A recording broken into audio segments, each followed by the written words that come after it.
આમ આદમી પાર્ટીના સક્રિય કાર્યકર રાજેશ ડામોર ભરાયા। ચાકલિયા પોલીસ સ્ટેશનમાં ફરિયાદ, મારામારી, ગાળાગાળી અને જીવલેણ ધમકીનો ગુનો। જાલોદ તાલુકાના વઘેલા ગામે 24 નવેમ્બર 2025ના રોજ રાત્રે 10 વાગ્યે એક 50 વર્ષીય મહિલાના ઘરમાં ઘૂસીને 4 વ્યક્તિઓએ તેના પર ગંભીર હુમલો કર્યો। આ મામલે આમ આદમી પાર્ટીના સક્રિય કાર્યકર રાજેશ ડામોર સહિત 4 ઇસમો સામે ચાકલિયા પોલીસ સ્ટેશનમાં મારામારી, ગાળાગાળી, જીવલેણ ધમકી આપવાનો ગુનો નોંધવામાં આવ્યો। ફરિયાદ મુજબ આશરે 20 દિવસ પહેલા થાળા ગામની એક યુવતી વઘેલા ગામે આવી હતી। ત્યારથી તેનો કોઈ પતો નહોતો। આ યુવતીને પરત સોંપવા બાબતે આરોપીઓ મહિલાના ઘરે પહોંચ્યા હતા। 24 નવેમ્બરની રાત્રે રાજેશ ડામોર અને તેના 3 સાથીઓ મહિલાના ઘરે પહોંચી ગયા।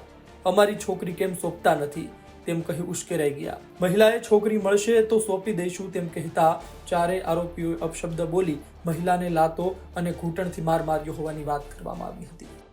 ચાકલિયા પોલીસ સ્ટેશનના વઘેલા ગામે ફરિયાદી શ્રી મધુબેન ડામોર નાઓનો દીકરો પ્રિતેશ થાણા ગામની દીકરીને સાથે પોતાના ઘરે લઈ આવેલ હોય, જે અનુસંધાને થાણા ગામના સરપંચના પતિ રાજેશ ડામોર તેમજ બીજા અન્ય 3 ઇસમો ફરિયાદી મધુબેનના ઘરે ગઈ તારીખ 24/11ના રોજ આવેલા અને ફરિયાદીને કહેલ કે ભાઈ તમે અમારા ગામની દીકરીને કેમ લઈ ગયેલા છો તેમ કહેતા ફરિયાદીએ જણાવેલ કે ભાઈ આ તમારા ગામની દીકરી છે, એને મારા દીકરા સાથે પ્રેમ સંબંધ હોય અને મારા દીકરા સાથે સંમતિથી રહે છે, જેથી આ કામના જે આરોપી રાજેશ ડામોર છે એકદમ ઉશ્કેરાઈ ગયેલો અને તેની સાથે બીજા જે 3 જેટલા ઇસમો આવેલા એ પણ એકદમ ઉશ્કેરાઈ ગયેલા અને ફરિયાદીને જે બેન છે એને ગળદાપાટુનો માર મારેલ હોય, જે અનુસંધાને ચાકલિયા પોલીસ સ્ટેશન ખાતે BNS કલમ 115(3), 351, 352 મુજબની ફરિયાદ દાખલ કરવામાં આવેલ છે અને આ જે રાજેશ ડામોર છે એ હાલમાં જ આમ આદમી પાર્ટી સાથે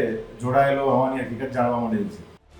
હાલ તો ફરી રાજેશ ડામોર ચર્ચામાં આવ્યા છે। જોવું રહ્યું આગળ વધુ શું માહિતી સામે આવે છે।